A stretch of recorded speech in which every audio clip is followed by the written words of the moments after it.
Hey guys, it's me, John Avenger, once again, and I'm wearing another hat. This is a Yankees hat. I wanted to, switch things up a bit. I don't always want to just wear my Avengers or Iron Man hat because, I wear different hats every year for New Year's and Christmas and things. Anyway, this is a welcome back to Anime and Asian Oriented Cinema Month.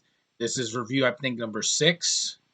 Yes, today is I think today is the sixth, right? No, today is the seventh. This is a badass martial arts film from the early 70s with the great and one and only Bruce Lee. And Hollywood, there is no way in hell you can ever remake this movie because it's one of a kind, and that is Enter the Dragon. Yeah, one of the greatest martial arts movies ever made.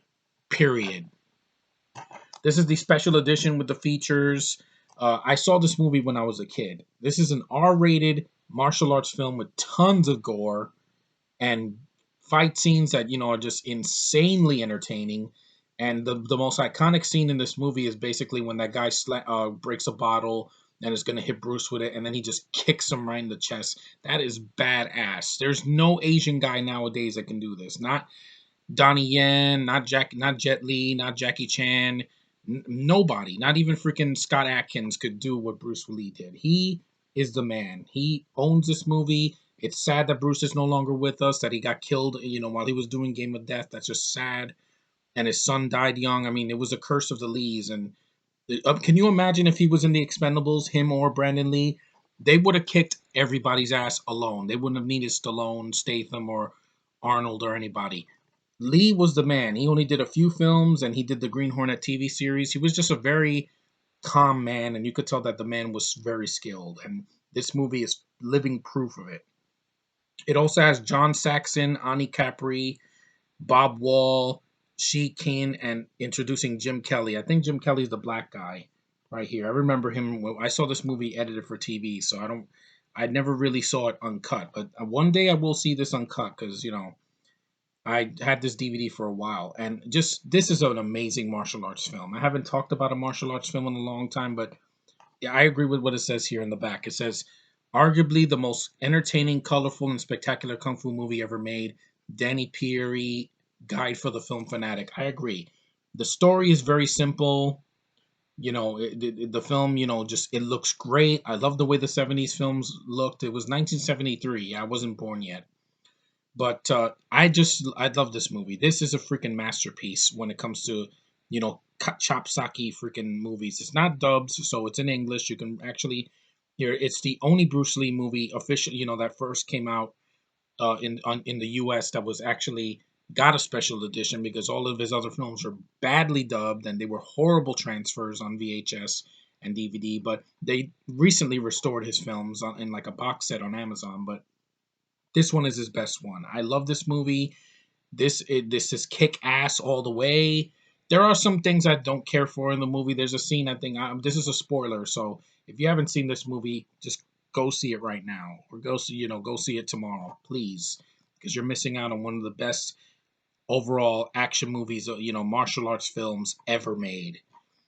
There's a scene I think it's Bruce Lee's sister or something that she takes a piece of glass or something and kills herself. I do not understand that. I know I'm not Asian, so I'm not gonna get why they did that. I don't know if it's self-sacrifice, but it was just weird. I'm like, why did she kill herself? It doesn't make any sense at all. First of all, suicide is never a way out. Just to let you people know that here on YouTube, don't kill yourselves, people. Any YouTube users out there, don't ever do that. You will regret it. Trust me.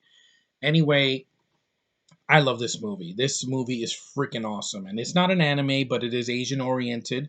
Bruce Lee himself, just amazing direction by Robert Klaus. Just a really good script. Well produced, very well entertaining, and just wow. It kicks ass. And this is a movie that the closest that a movie that did this was The Raid Redemption, which I'm going to review soon. Uh, and that doesn't need a remake either. You can never recapture something like this because even the way movies looked in the 70s, you can't redo it now because it would look like a filtered, like HD version of a 70s film. But this got it right. It's great. I love this movie. And Bruce Lee, rest RIP. We miss you. We miss your son. You two could never be matched. Like you had this legacy that you could have. It could have lasted decades and death was not kind to either one of you, and that's just sad. But you did leave us with some good movies, and this is one of your best, the best in my book. Anyway, that's my praise of Enter the Dragon, a freaking classic from 1973. Just a movie that can never be duplicated, no matter what you do. And it's a movie that kicks ass. If you want to, the movie kick ass should not be named kick ass. This is kick ass all the way. Anyway, that's my praise about Enter the Dragon. It's great. See it if you haven't. Thanks for liking, subscribing, commenting. You guys are awesome. My next review will be number 7, and I hope you guys are doing well. And keep watching my videos and other videos on YouTube, and stay awesome. And I will see you next time.